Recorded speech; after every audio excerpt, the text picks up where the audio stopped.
सबसे ताकतवर लोग वहां के प्रेसिडेंट, और एक एक बार नहीं, दो बार George Bush senior, George Bush junior, Bill Clinton और बराक ओबामा।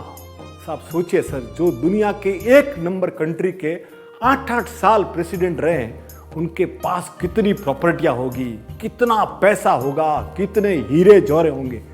पर आप सुन के ताज्जुब करेंगे सर, 2018 में जॉर्ज बुश सीनियर जब उनकी देहांत होता है तो उनके पास उनके पेंशन के अलावा कुछ नहीं था सर। और जॉर्ज बुश जूनियर वो आज भी 2016 के मॉडल की गाड़ी चलाते हैं, और वो और उनकी पत्नी दोनों एक कंपनी में साधारण सी नौकरी कर रहे हैं सर। और बिल क्लिंटन के बारे में तो आपने न्यूज़पेपर में सुना ही होगा, उनकी स्थिति बड़ी दयनीय है, बीच में तो उनकी हालत बड़ी खस्ता थी। तो वो पर मोटिवेशनल स्पीकर है, तो कई जगह स्कूल्स में, यूनिवर्सिटीज़ में, कॉलेजेस में अपनी मोटिवेशनल स्पीचेस से अपना काम चला रहे हैं। उनकी पत्नी ने भी बायोग्राफी लिखी है।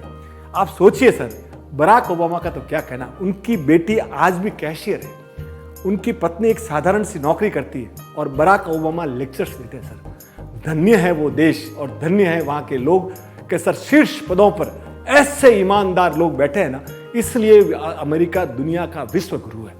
ऐसा नहीं है कि वहाँ ही है, अभी जर्मनी में एंजेला मर्केल हुई, 16 ईयर, 16 साल तक पूरी यूरोपियन लीडर रही।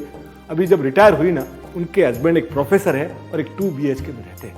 हमारे यहाँ भी हुए सर, हमारे यहाँ शास्त्री जी हुए। शास्त्री जी जब थे तब उन्होंने एक फिएट कार ली थी पंजाब नेशनल बैंक से, उनके अकाउंट में 7,000 रुपये थे और 5,000 रुपये का उन्होंने लोन लिया था, जो वो प्राइम मिनिस्टर रहते चुका नहीं पाए, और उनकी मृत्यु के उपरांत उनकी पत्नी ललिता शास्त्री जी ने वो चुकाया था। आप सुन लीजिए सर। और अभी मैं आपके जो बात बता रहा हूँ ना, वो सुन के तो आपका दिल गदगद हो जाएगा कि अपने एक 94 साल के एक व्यक्ति थे, उनको एक मकान मालिक के यहाँ रह रहे हैं, और वो मकान मालिक उनको बाहर निकाल रहा है कि भाई आप किराया नहीं दे रहे हो। उनके पास है क्या, एक छोटा सा सूटकेस और एक कनस्तर।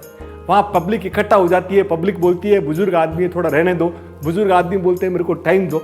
इतने में उधर से एक पत्रकार जा रहा होता है, उसको ये कॉपी लगती है, तो वो वहाँ पे उसकी पूरी स्टोरी को रिकॉर्ड करता है और लेके आता है अपने पब्लिशिंग हाउस में। और पब्लिशर जहाँ बैठे हुए और जो मालिक आते हैं बोलते हैं यार ये कौन है। जैसे वो फोटो देखते हैं तो बोले तुमको मालूम है ये कौन है?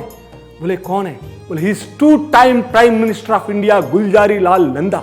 वो चौंक जाता है, बोले इट इज एक। और सेकेंड डे जब न्यूज़पेपर में छपता है कि हमारे 2 टाइम के प्राइम मिनिस्टर आज किराए के मकान में रह रहे हैं और खस्ता हालत है, तब पूरा कारवां जाता है।